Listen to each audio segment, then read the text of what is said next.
Olá, a TV Justiça transmite agora a sessão 2 de dissídios individuais do TST. Você vai acompanhar um resumo dos julgamentos e conferir o que foi destaque na pauta do tribunal.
Por favor, Pedro, sente-se.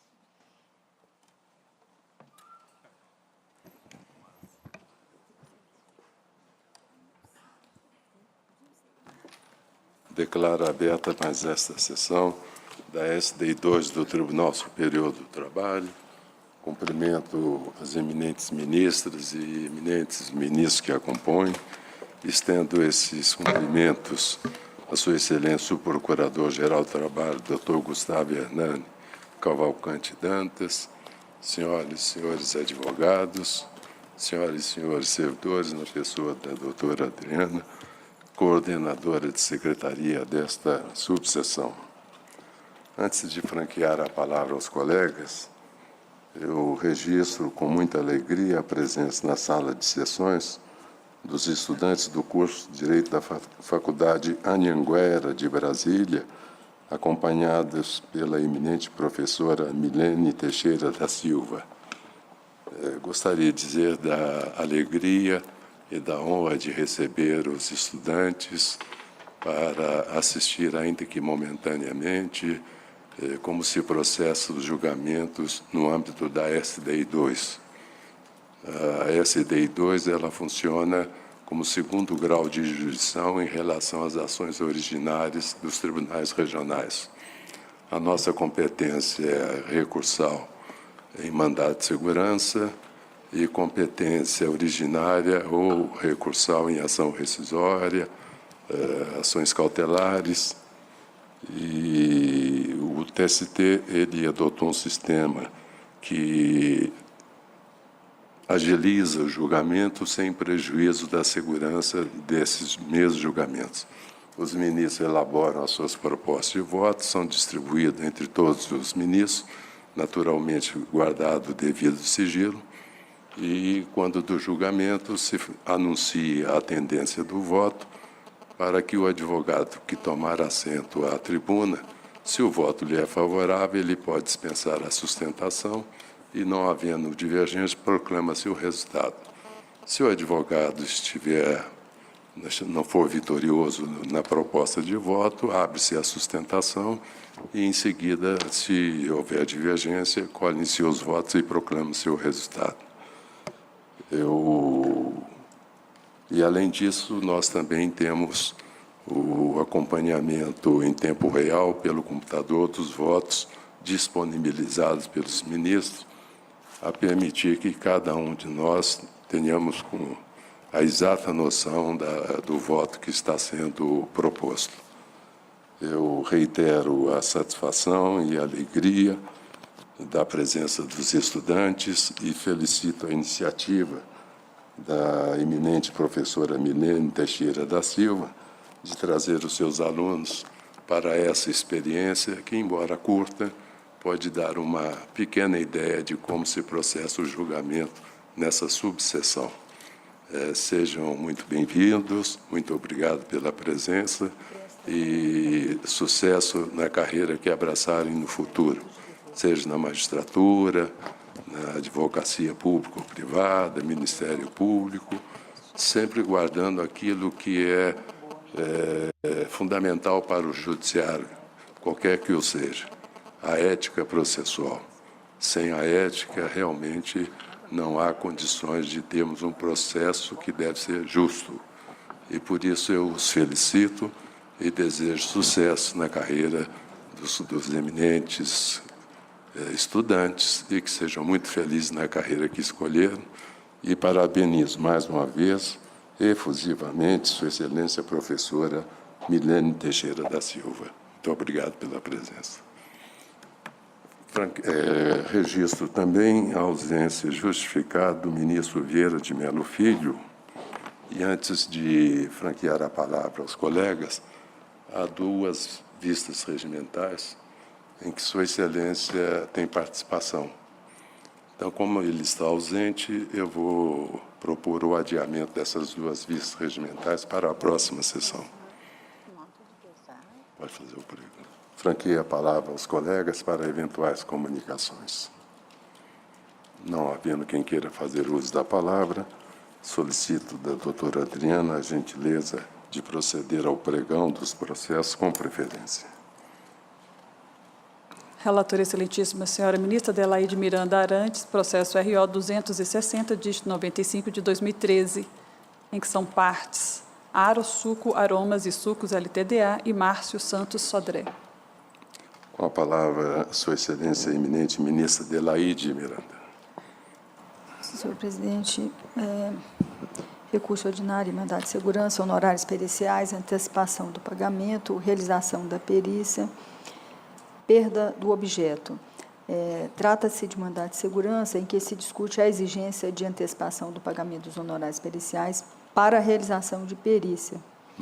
Constatada a realização da prova, evidencia-se a ausência de interesse jurídico a ser tutelado em face da perda subveniente do objeto do mandado de segurança.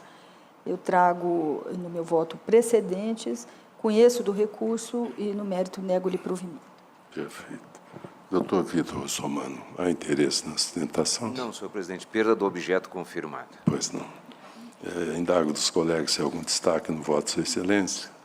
Sem destaques, assim se decide a unanimidade nos termos do voto da eminente relatora, ministra Adelaide Miranda, consignada a presença do ilustrado advogado Dr. Vitor Russomano Júnior. Relatora Excelentíssima Senhora Ministra Adelaide Miranda Arantes, processo RO 4.633, dígito 38 de 2011, em que são partes HSBC Bank Brasil S.A. e Sandro Martins Giuntini. Com a palavra, Sua Excelência, eminente relatora, ministra Adelaide Miranda. Extinção da execução, perda do objeto, ocorre a perda do objeto do mandado de segurança que pretendia cassar os efeitos da determinação de complementação de garantia do juízo quando superveniente o encerramento da execução, tendo em vista a ausência de interesse de agir. O meu voto é para conhecer do recurso ordinário e, no mérito, negar-lhe provimento. Doutor Vitor Russomano. Perda do objeto igualmente, senhor presidente, constatada nos autos. Pois não. Algum destaque no voto de Sua Excelência? Sem destaque, assim se decide a unanimidade nos termos do voto de Sua Excelência Ministra Adelaide Miranda, registrada a presença do eminente advogado Dr. Vitor Russomano Júnior. Relator Excelentíssimo Senhor Ministro Emanuel Pereira, processo RO 1.841, dígito 45 de 2013, em que são partes Banco Santander Brasil S.A. e Rosana Aparecida Souza de Oliveira Santos, impedida Excelentíssima Senhora Ministra Maria Cristina Peduzzi. Com a palavra, Sua Excelência, eminente relator, ministro Emanuel Pereira. Senhor presidente, senhores ministros e ministras, aqui cuida-se de recurso ordinário interposto em face de acórdão do TRT da 2ª Região, em que é denegada a segurança. Senhor presidente, a superveniência de sentença de mérito nos autos do processo originário implica a perda do objeto do mandato de segurança, que impugna a decisão em que é deferido o pedido de tutela antecipada formulado no processo matriz. Aqui a incidência da súmula 414, 3 do TST. O voto, senhor presidente, vai no sentido de conhecer do recurso ordinário e extinguir o feito sem resolução de mérito, nos termos do artigo 267, inciso 6º e parágrafo 3º do CPC, custas inalteradas, senhor presidente. Doutor Vitor Russomano, Situação consignada a semelhante às presença. anteriores, senhor presidente. Indago dos colegas se há algum destaque. Sem destaques, assim se decide a unanimidade, nos termos do voto do eminente relator, ministro Emanuel Pereira, registrada a presença do ilustre advogado doutor Vitor Russomano Júnior. Relator excelentíssimo, senhor ministro Emanuel Pereira, processo RO 21.588, dígito 76 de 2013, em que são partes Banco Safra S.A. e Moacir Martins. Com a palavra, a sua excelência, o eminente ministro Emanuel Pereira. Senhor presidente, senhores ministros e ministras, aqui é um recurso ordinário interposto pelo impetrante a decisão que denegou a segurança. O ato impugnado, senhor presidente, por meio da presente ação mandamental, consiste em rejeição ao bem imóvel indicado pelo executado e determinação de bloqueio e penhora de valores via Bacenjude em execução provisória. Tratando-se de execução provisória, a jurisprudência desta Corte ela é pacífica ao considerar que a penhora em dinheiro fere direito líquido e certo do executado quando nomeados outros bens. Todavia, senhor presidente, se a nomeação de bem à penhora não é eficaz, não ocorre violação de direito do executado. No caso dos autos, em agosto de 2013, foram indicados títulos da dívida pública à penhora com prazo de vencimento em setembro de 2015, cujo valor de face é muito próximo ao da execução. Portanto, não considero o valor real de saldamento na data da indicação, porque a antecipação do resgate está sujeita a deságio. Assim, o bem indicado não seria suficiente para garantir a execução, o que torna ineficaz sua nomeação nos termos do artigo 656, inciso 5º do CPC, de modo que a penhora sobre dinheiro, no caso, não fere direito líquido e certo do executado. Eu trago precedente específico, senhor presidente, envolvendo o mesmo impetrante, em situação idêntica, do ministro Cláudio Brandão, julgado e publicado em 1º de julho de 2014, bem como outros precedentes em que é declarada a ineficácia da nomeação de bens em execução provisória. Da minha relatoria, eu trago um de 2011, outro de 2010 e outro de 2007. E dos ministros Hugo Scheumann, de 2013, e Alberto Bresciani, em 2010. Por esses fundamentos, senhor presidente, eu estou negando provimento. Eu conheço do recurso ordinário e, no mérito, nego-lhe provimento. Doutora Solange Sampaio, pretende sustentar? Excelência, com poderes dos autos, antes da explanação do ilustre relator, eu peço apenas o registro da presença. Muito obrigado pela atenção. Indago dos colegas se há algum destaque no voto de sua excelência. Sem destaques, assim se decide a unanimidade, nos termos do voto do eminente ministro Emanuel Pereira, consignada a presença da ilustre advogada doutora Solange Sampaio Clemente França. Relatora excelentíssima, senhora ministra Maria Helena Malma, processo RO 11.062, dígito 77 de 2013, em que são partes WEG Tintas, LTDA e Francisco Ambrósio da Silva. Com a palavra, sua excelência, eminente ministra Maria Helena Malma. Hipótese em que o Tribunal Regional pronunciou a decadência do direito da autora de propor esta ação rescisória na forma do artigo 495 do Código de Processo Civil e julgou extinto o processo com resolução de mérito na forma do artigo 269, inciso 4 do CPC. Ocorre que, no julgado que se pretende rescindir, o Tribunal Regional não recebeu o recurso ordinário enviado eletronicamente por exceder 40 páginas, considerando-o intempestivo. Entretanto, o entendimento prevalente nesta Corte Superior é no sentido de que norma interna do Tribunal Regional que fixa o número máximo de páginas a serem apresentadas por meio do sistema EDOC, cerceia o direito de defesa da parte, já que as leis 9.800 de 99 e 11.419 de 2006 não impõem qualquer limitação nesse sentido. Diante disso, inaplicável ao caso a orientação disposta no item 3 da súmula número 100 desta Corte, segundo a qual a interposição de recurso intempestivo não protrai o termo inicial do prazo decadencial, ante a existência de dúvida razoável. Assim, considero como sendo 4 de novembro de 2013 o marco inicial da contagem do prazo decadencial de 2 anos para o ajuizamento da demanda, conforme certidão da folha 1247, que noticia a ausência de interposição de recurso contra a última decisão proferida nos autos. Não operada, assim, a decadência quando do ajuizamento da presente ação rescisória, em 13 de 12 de 2013. Por conseguinte, deve ser afastada a decadência pronunciada, a fim de se determinar o retorno dos autos ao Tribunal Regional, para que prossiga na instrução e julgamento da ação rescisória, como entender de direito. Recurso ordinário conhecido e provido.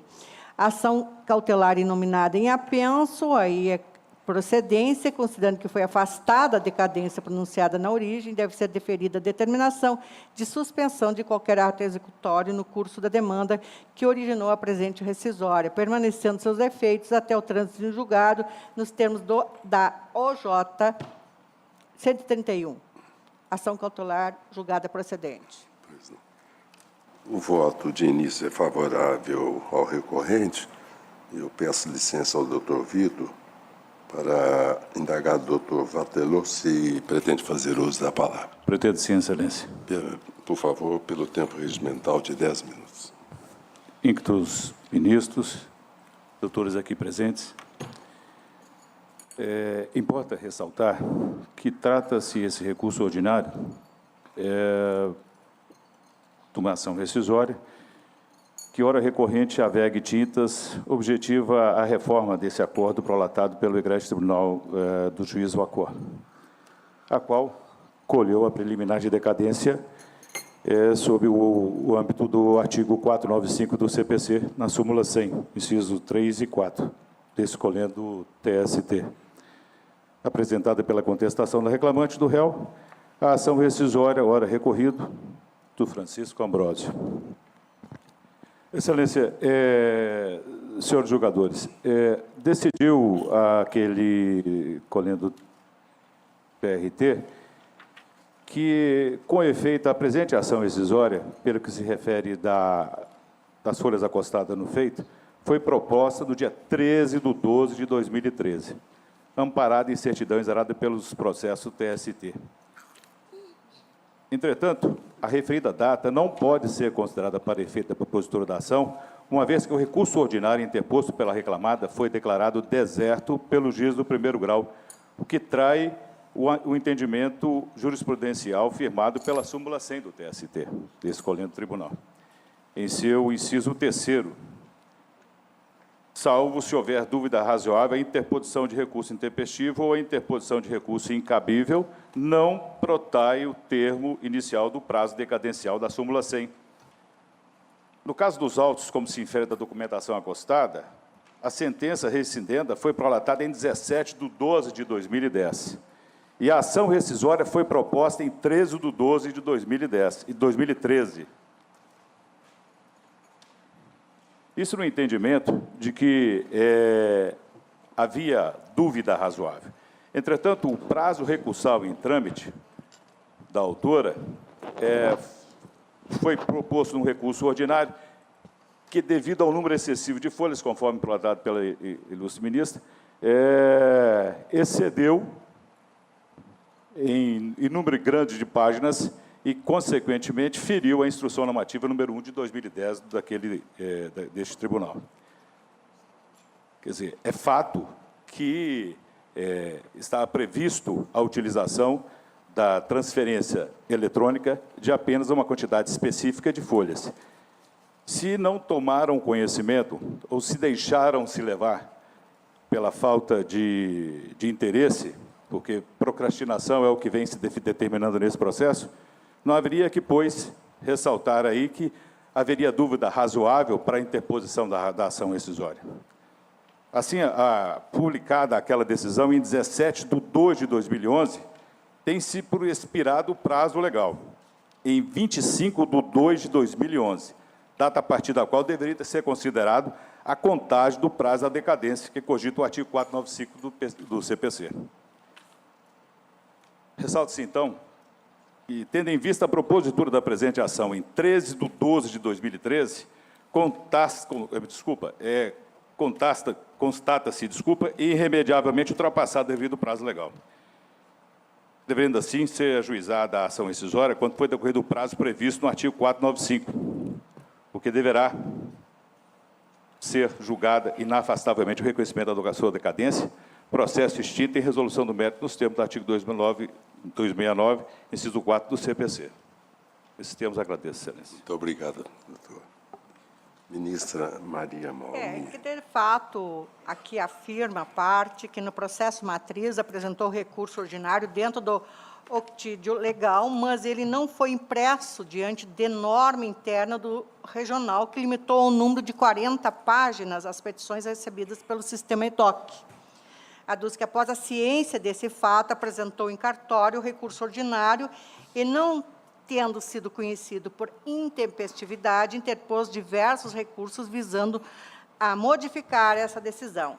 Nesse ínterim, defende que a interposição do apelo, considerando intempestivo pelo TRT da Terceira Região, não precipitou o termo inicial do prazo decadencial para ajuizamento da ação rescisória, já que existia dúvida razoável a que alude a primeira parte do item 3 da súmula número 100 do TST. Aduz que o entendimento firmado pelo TRT diverge do posicionamento já firmado pelo TST de ser inviável restrições impostas pelo regional. Indica que dúvida razoável também ocorre em razão de que a instrução normativa 30 do TST prevê o tamanho do arquivo como única limitação.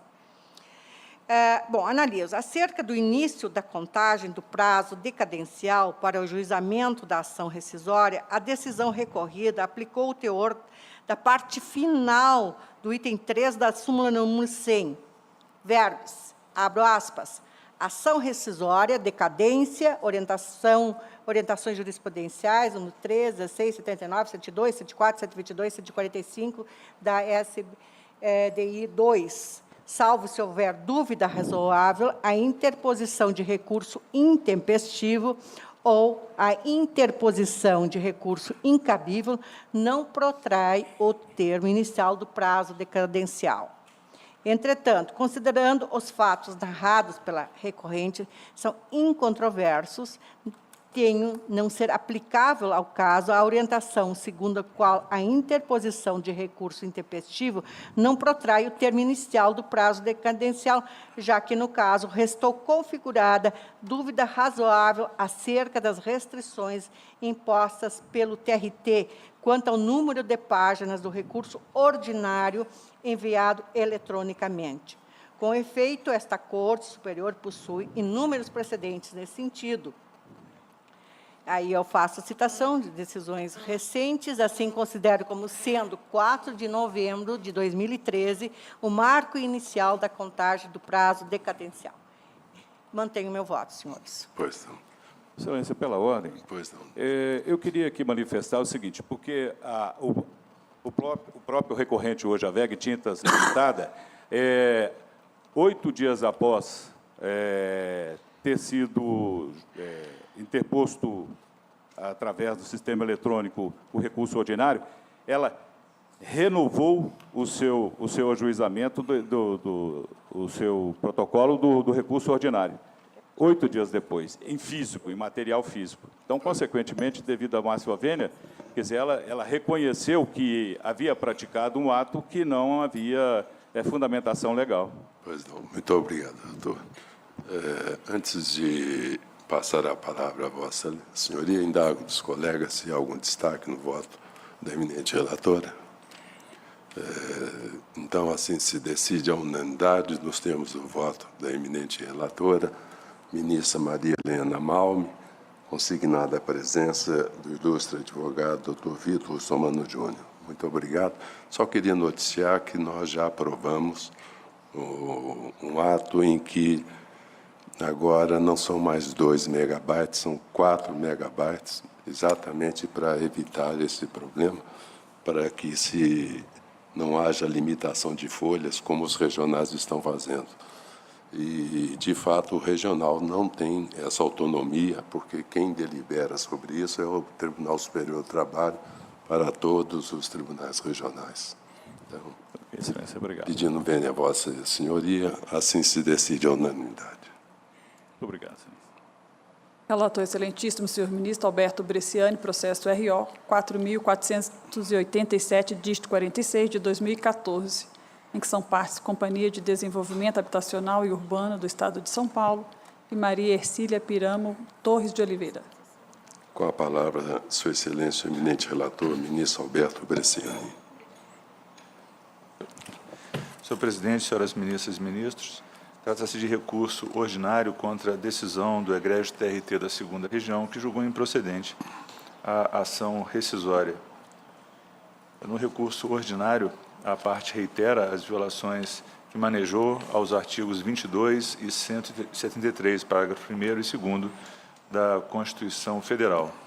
Na hipótese dos autos, o TRT, na decisão rescindenda, no acórdão rescindendo, deferiu à trabalhadora, então reclamante, a parcela de que cuida do artigo 129 da Constituição do Estado de São Paulo, conhecida como 6ª parte, e que, inclusive, é objeto de OJ transitória desta Corte.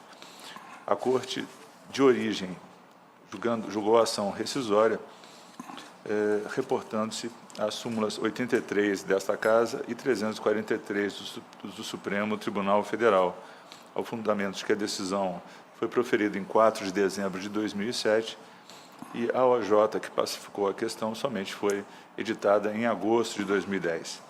Efetivamente, não seria o caso de aplicação das súmulas evocadas pela Corte de origem, na medida em que os preceitos manejados pela parte têm sede constitucional.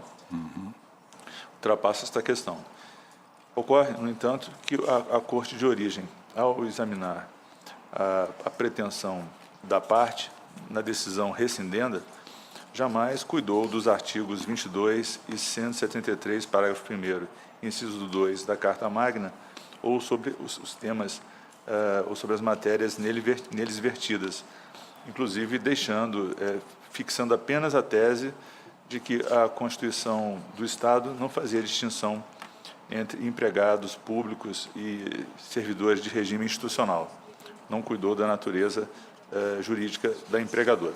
Por isso, com apoio na súmula 298 desta Casa e por outros fundamentos, eu nego provimento ao recurso ordinário. Muito obrigado, ministro Alberto Bresciani. Indago do Dr. Douglas Tadeu, se tem interesse em sustentar. Sim, excelência. Pois não, pelo tempo regimental, por favor. Excelentíssimos ministros, bom dia. Com relação ao voto, eu tenho a acrescentar que, no caso, o pré-questionamento da matéria não seria exigido por se tratar de recurso ordinário, já que a ação rescisória era de competência originária do tribunal. E por se tratar de questão envolvendo a norma de caráter constitucional, eu acredito que essa questão deveria ser observada aqui por essa Corte, já que a decisão proferida na ação trabalhista originária, ela é totalmente injusta, tendo em vista que partiu de uma súmula do TRT da 2ª Região que entendia que essa 6ª parte era devida para os empregados seletistas de sociedade de economia mista, por se tratarem de servidores públicos em sentido amplo. E, né, desde o início, houve essa não foi observada a questão do regime jurídico próprio das empresas privadas que é observado pelas sociedades de economia mista.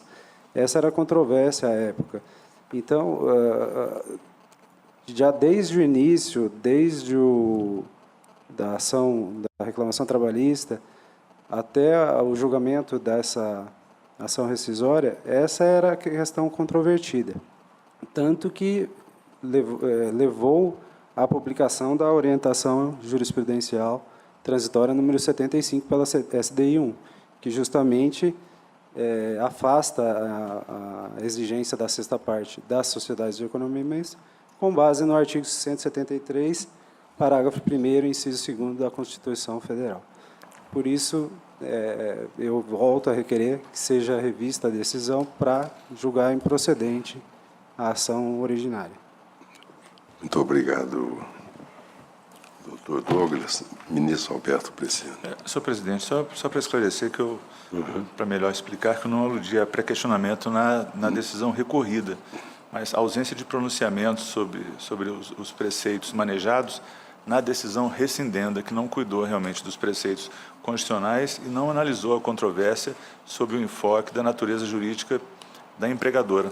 Por isso, a ausência de pronunciamento na decisão rescindenda afasta a possibilidade de ação rescisória, sob pena de estar se repetindo a ação ou o julgamento da ação originária sob um novo ângulo.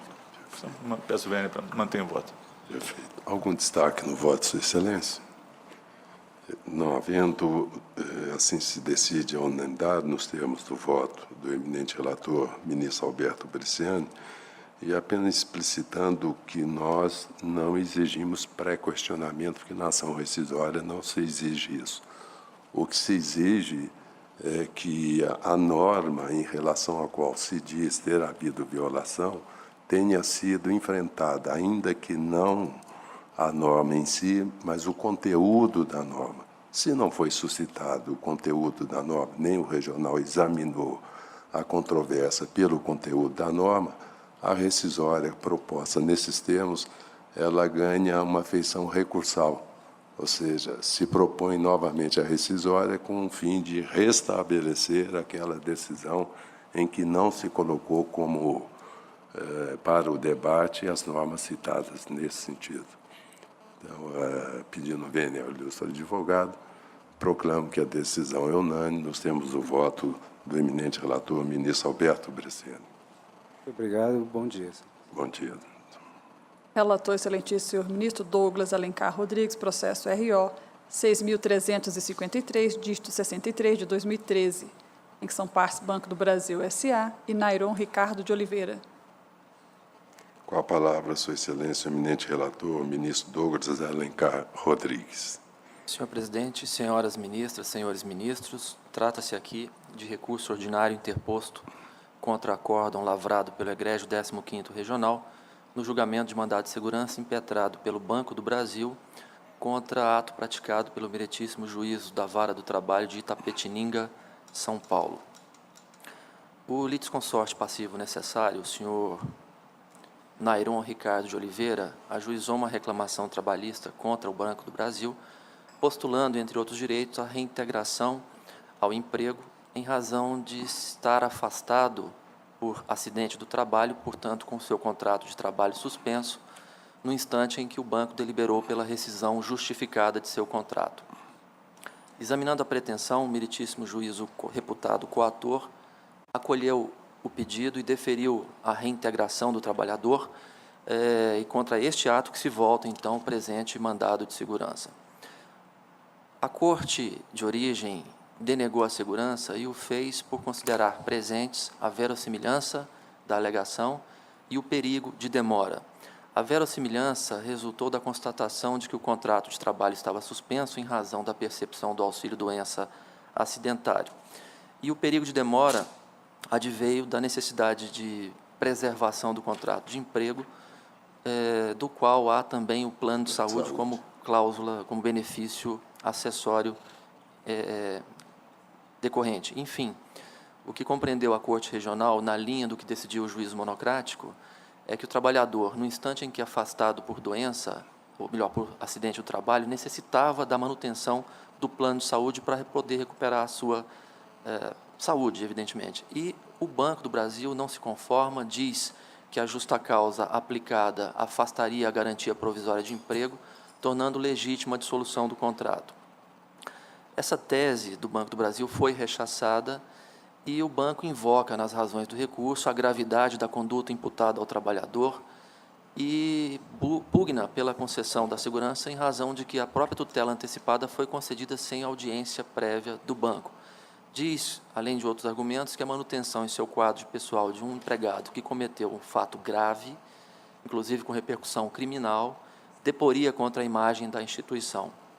E no meu voto, senhor presidente, eu estou inicialmente conhecendo o recurso após observar o preenchimento dos pressupostos legais. E, quanto ao mérito propriamente dito, me parece que nós temos aqui que definir o alcance da cognição possível no julgamento do mandado de segurança, que tem como base uma discussão fático-probatória complexa. Eu observo no voto que, com a petição inicial do mandado de segurança, foi apresentado apenas e tão somente um relatório que foi produzido pela divisão do banco encarregada de apurar a conduta ética de seus empregados, e neste relatório, após historiados os fatos, não há nenhuma indicação de que o trabalhador teve assegurado o direito ao contraditório, ao acompanhamento daquele procedimento administrativo. De qualquer forma, me parece que a decisão regional foi proferida com base num juízo de ponderação que se seguiu ao reconhecimento da impossibilidade de dissolução do contrato, mesmo que por justa causa, quando o trabalhador está alcançado por uma garantia provisória de emprego, e, no caso, a garantia assume uma conotação social importante, que é a garantia prevista no artigo 118 da Lei 8.213, de 1991, e que alcança o trabalhador acometido de doença profissional ou situação acidentária propriamente dita, típica. E, da forma como posta a questão, não me parece possível retificar a decisão regional sem que nós procedamos a uma análise probatória exauriente, o que não foi feito nem na decisão de antecipação, nem na decisão proferida pela Corte Regional, a decisão recorrida. Então, embora ressalvando, presidente, que a questão ela é delicada, sob o ponto de vista processual, mas também sob a perspectiva do próprio direito material envolvido, o meu voto segue no sentido de conhecer e negar provimento, mantendo a decisão regional. Em síntese, é isso. Se for necessário, acho que o debate poderá permitir maiores esclarecimentos. Doutor Jairo, pretende fazer uso da palavra? Não, só a juntada da procuração. Muito obrigado. Indago dos colegas se há algum destaque no voto. De acordo. Assim se decide a unanimidade. Nós temos o voto do ministro Douglas Alencar Rodrigues, consignada a presença do ilustre advogado doutor Jairo Vairos. Essa questão, apenas um acréscimo pequeno ao douto voto do ministro Douglas Alencar Rodrigues, nós inauguramos aqui a tese de que, quando o empregado se afasta por doença acidentária, em auxílio acidentário, mantém-se o plano de saúde, porque é nessa hora que ele mais precisa da assistência médica. Eu me permito aí modéstia, quem inaugurou essa tese aqui até fui eu, para dizer que nessa hora é que o empregador tem que dar ajuda ao empregado que está passando por uma situação difícil. E a justa causa não é impeditiva da concessão dessa antecipação de tutela, porque ela vai ser examinada depois, mais aprofundadamente, na ação originária. Por ora, é apenas a constatação de que a tutela para manutenção do plano de saúde visa dar exatamente maior tranquilidade ao empregado acidentado, e a jurisprudência da Corte é toda nesse sentido. De maneira que eu também acompanho Sua Excelência, e assim se decide a unanimidade. Relator excelentíssimo, senhor ministro Alberto Bresciani, processo RO 158, dígito 92, de 2011, em que são partes Lourenço Salles da Cruz e outro e Vale S.A. Com a palavra, Sua Excelência, o eminente relator, ministro Alberto Bresciani. Senhor presidente, trata-se de recurso ordinário em ação rescisória contra a decisão do TRT da 20ª Região, que julgou improcedente a ação rescisória rejeito preliminar de não cabimento da ação suscitada em contrarrazões. Os fundamentos não sustentam a preliminar, passo ao exame do mérito. Na hipótese, a parte sustentou violação dos artigos 131 e 458(2) do CPC, além de erro de fato, pelo acórdão regional, julgo que afastou a condenação ao pagamento de 1 hora extra. O longo acórdão regional rescindendo foi objeto de recurso de revista, trancado pela Corte de Origem, em sequência de agravo de instrumento, ao qual, nesta Corte, se negou provimento, exatamente ao fundamento da inexistência das violações apontadas pela parte. O regional afirmou, na hipótese, na decisão rescindenda, que a análise dos recursos probatórios residentes nos fólios permite concluir pela inexistência de qualquer prova no sentido de que ficavam os obreiros 8 horas e 5 minutos à disposição da empresa reclamada, conforme alegado na peça de ingresso. E mais tarde afirma que havia efetivamente o pagamento da hora extra pretendida. Acrescenta ainda que os trabalhadores não cuidaram de fazer prova contrária diante do acervo instrutório dos autos. Nessa situação, e em resumo, impossível divisar-se violação dos artigos 131 e 458(2) do CPC, porque o juízo apreciou a prova livremente, como garante a lei, e há fundamentos suficientes em relação às questões de fato e de direito. O erro de fato manejado também não se sustenta na medida em que houve análise detida de todos os argumentos e questões postas pelas partes, de forma que a proposta, senhor presidente, é no sentido de negar provimento ao recurso ordinário. O voto é favorável à recorrida. Doutor Pedro Lopes. Excelência, com procuração nos autos, apenas o registro da presença. Pois não. Indago dos colegas se há algum destaque. Sem destaques, assim se decide a unanimidade. Nós temos o voto do eminente relator, ministro Roberto Bresciani, consignada a presença do ilustre advogado doutor Pedro Lopes Ramos. Deferida a juntada procuração? Procuração? Já com procuração pela já recorrida. temos autos. Muito obrigado. Relatora excelentíssima senhora ministra Adelaide Miranda Arantes, em que revisou excelentíssimo senhor ministro Douglas Alencar Rodrigues, processo ação rescisória 8.722, dígito 81 de 2012, em que são partes Edivaldo Lopes Carneiro e Rio Negro Comércio e Indústria de Aço S.A. Com a palavra, a sua excelência, a eminente relatora, ministra Adelaide Miranda. Senhor presidente, é a hipótese em que, no processo originário da decisão apontada como rescindenda, foi interposto apenas recurso reconhecido como manifestamente incabível. Agravo contra o acordo mediante o qual a turma deu provimento ao recurso de revista da reclamada. Verifica-se a consumação da decadência do direito de ajuizar a ação rescisória. Trata-se da aplicação da súmula 100, inciso 3, do Tribunal Superior do Trabalho.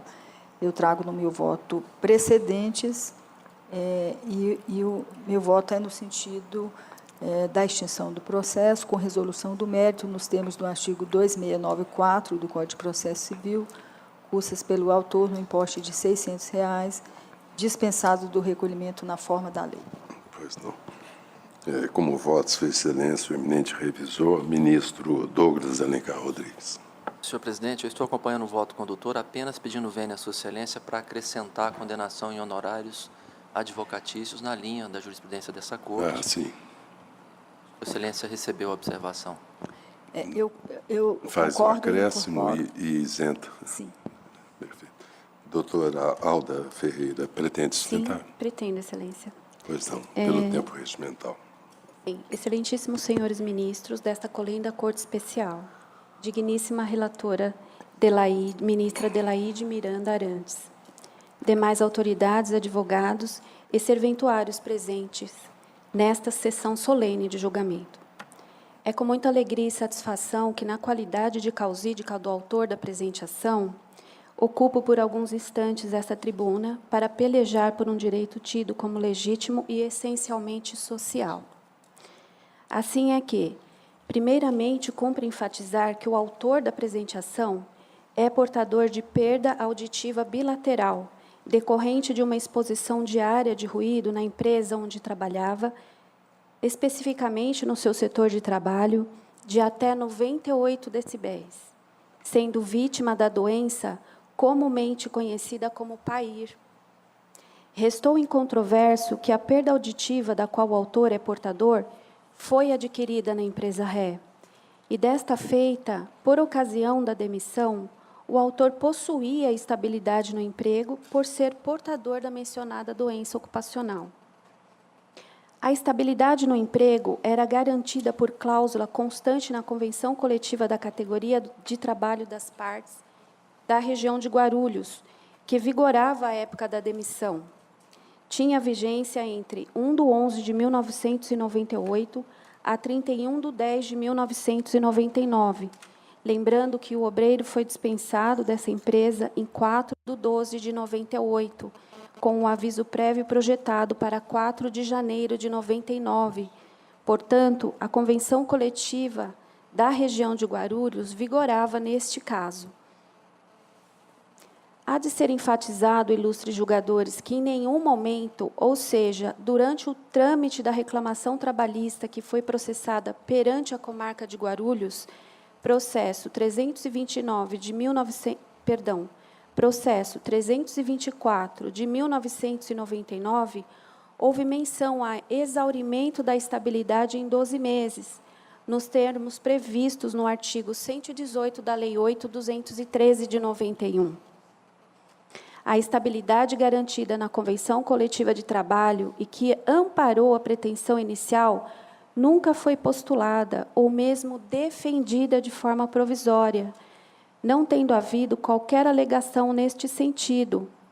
Tanto é que o acórdão proferido pelo Tribunal Regional do Trabalho de São Paulo não limitou a estabilidade, razão pela qual o que se peleja via da presente ação, que foi ingressada dentro do prazo processualmente previsto, é o restabelecimento do mencionado acórdão regional, que, com a vênia de Vossas Excelências, concluiu pela presença de todos os requisitos da cláusula convencional que fundamentou a pretensão do reclamante naquela reclamação trabalhista. Vale frisar também, com a devida vênia de Vossas Excelências, que se a relatora do Colém do Tribunal Regional tivesse entendido que a estabilidade seria provisória, na ocasião, teria convertido em indenização os direitos decorrentes. Entretanto, não fez, justamente porque a estabilidade era definitiva, tal como prevista naquela Convenção Coletiva de Trabalho, ou seja, até a jubilação. Cumpre tão somente também, com a vênia de Vossas Excelências, fazer menção aos trechos do venerando acórdão regional, quando relata, abro aspas, tem direito, portanto, o reclamante à reintegração no emprego em função compatível com seu estado de saúde. São devidos também os salários devidamente reajustados pela lei, convenções ou acordos coletivos, sentenças normativas ou reajustes espontâneos, desde a injusta dispensa em 4 de janeiro de 1999, que é o término do aviso prévio, até a sua efetiva reintegração. Como se vê, não há menção no prazo mínimo de estabilidade no emprego, constante no artigo 118 da Lei 8.213 de 91, não sendo este objeto do pedido, porque teve como fundamento a Convenção Coletiva de Trabalho dos Metalúrgicos da região de Guarulhos, que previa ao metalúrgico portador de doença ocupacional a estabilidade no emprego até a obtenção da sua jubilação. Pedindo-se vênia, mais uma vez, para relatar o teor da referida cláusula normativa, com vigência entre 1998 a 1999. Abro aspas. Será garantida aos empregados acidentados no trabalho ou portadores de doença profissional a permanência na empresa sem prejuízo da remuneração antes percebida, desde que dentro das seguintes condições cumulativamente. Primeiro, que apresente redução da capacidade laboral. Segundo, que tenham se tornado incapazes de exercer a função que vinham exercendo. E terceiro, que apresentem condições de exercer qualquer outra função compatível com a sua capacidade laboral após o acidente. Daí porque entendemos que o prazo da ação rescisória ocorre dentro da previsão legal do diploma processual civil, com fundamento no artigo 485, inciso 9º, ou seja, a sentença de mérito transitada em julgado poderá ser rescindida no caso de erro de fato, resultante de atos ou de documentos da causa. Ainda, cita-se como fundamento da presente ação as determinações assentes na OJ 136 da SDI 2 desta colenda Corte, como mencionado no parecer do Ministério do Trabalho, em que pese não se concordar com ele, pelas razões já expostas. Desta feita, eméritos julgadores, tem-se que não houve pronunciamento ou controvérsia acerca da estabilidade provisória ou seu exaurimento, não sendo o tema visto tanto em primeira como em segunda instância. Daí a preclusão. Respeitosamente, há de ser mencionado que, na presente ação, não se peleja contra a lei ou contra a súmula, mas pela aplicação da lei que vigorava entre as partes litigantes antes do presente processo, ou seja, por ocasião da dispensa do autor, na data de 4/12/1998.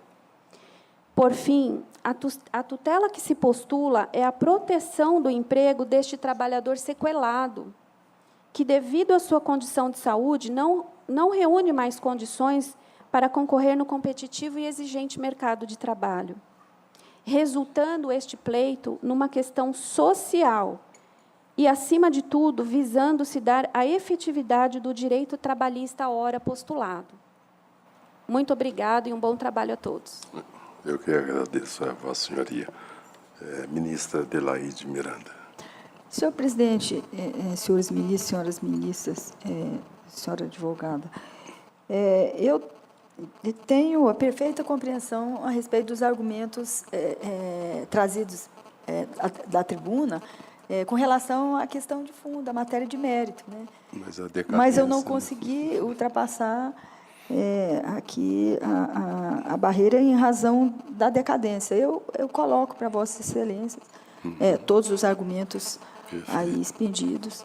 Interpôs agravo de instrumento contra acórdão aqui é manifestamente incabível e aí não interrompe nem suspende o prazo, mas indago dos colegas se é o ministro Douglas. Senhor presidente, com a vênia da ilustre advogada, que desenvolveu considerações que nos sensibilizam a todos, mas a matéria, como posta pela eminente relatora, a qual estou acompanhando, se esgota no exame da decadência. Infelizmente, houve uma vicissitude processual que acabou fazendo perecer o prazo para o ajuizamento da ação rescisória. Então, estou votando com a eminente relatora. Algum destaque no voto de Sua Excelência, eminente relator, secundado pelo eminente revisor? Não havendo, assim se decide a unanimidade, nos temos do voto de Sua Excelência a ministra Adelaide Miranda, acompanhado pelo voto de Sua Excelência o ministro Douglas Alencar Rodrigues. Muito obrigado, doutor. Obrigada, Excelência. Não havendo mais processo em condições de julgamento, agradeço muitíssimo a presença dos eminentes colegas e declaro encerrada a sessão.